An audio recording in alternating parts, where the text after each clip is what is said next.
निरंजन जी आपके पास आ रहा हूं। निरंजन जी, ऐसा क्या हो जाता है कि दिल्ली के अंदर लगातार दिल्ली के अंदर बवाल मचा हुआ है। जेएनयू में नारेबाजी हो रही है।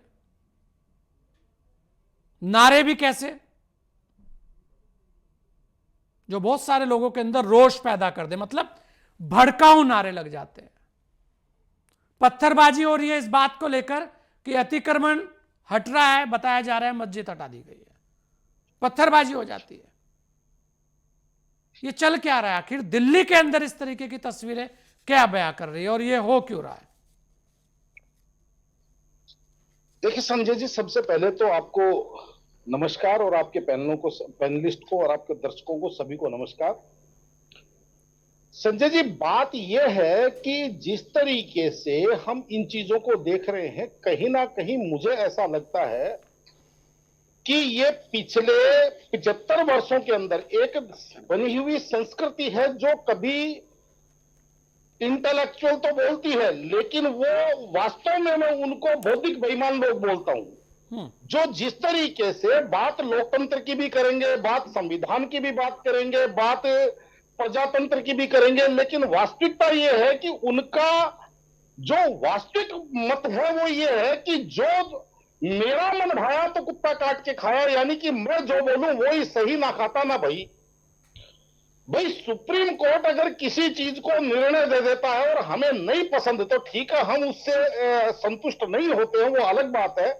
लेकिन जब हम संविधान की बात करते हैं तो संवैधानिक संस्थाओं की भी हमें बात करनी पड़ेगी, उनका भी हमें मान रखना पड़ेगा। जब हम चुनावों की बात करते हैं, प्रजातंत्र की बात करते हैं, तो हमें चुनाव आयोग को भी मानना पड़ेगा, चुनाव आयोग के अंदर बैठे हुए लोगों को भी मानना पड़ेगा। यह अलग बात है कि आप की राय अलग हो सकती है, लेकिन वास्तविकता यह है कि कुछ लोग ऐसे हैं जो सिस्टम को और जो देश को अपने हिसाब से चलाना चाहते हैं, लेकिन उनको यह नहीं पता है कि अब जो है जिस तरीके से कुछ समय बीता होगा ऐसा, लेकिन आज जिस तरीके से इस देश का अधिसंख्य आदमी जागरूक हो गया, इस देश का अधिसंख्य आदमी डे टू डे बेसिस की खबरों से अपने आप को अपडेट रखता है, क्योंकि जिस तरीके से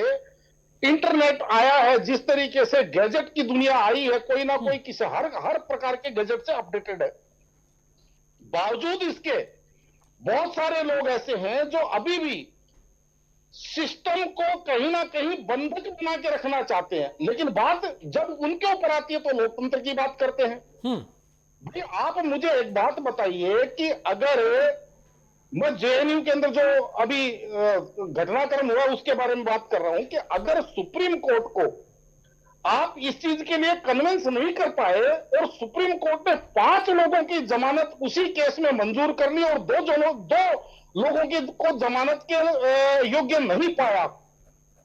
तो उसके अंदर इस प्रकार का बवाल करना आप अपने संवैधानिक अधिकारों के तहत, क्योंकि एक चीज ऐसे बहुत सारे केस होते हैं ऐसे तो, कि जिसमें कुछ की जमानत हो जाती है और कुछ को नहीं मिल पाती जमानतें, वो जेल में ही रह जाते हैं। ऐसे तो और इससे भी बड़े केस हैं कि एक केस में कुछ लोगों को बरी कर दिया जाता है और कुछ लोगों को सजा हो जाती है। ये तो जांच पर निर्भर करता है कि किसके क्या तथ्य क्या है, लेकिन उस पर भी आपत्ति है। हाँ, यही है।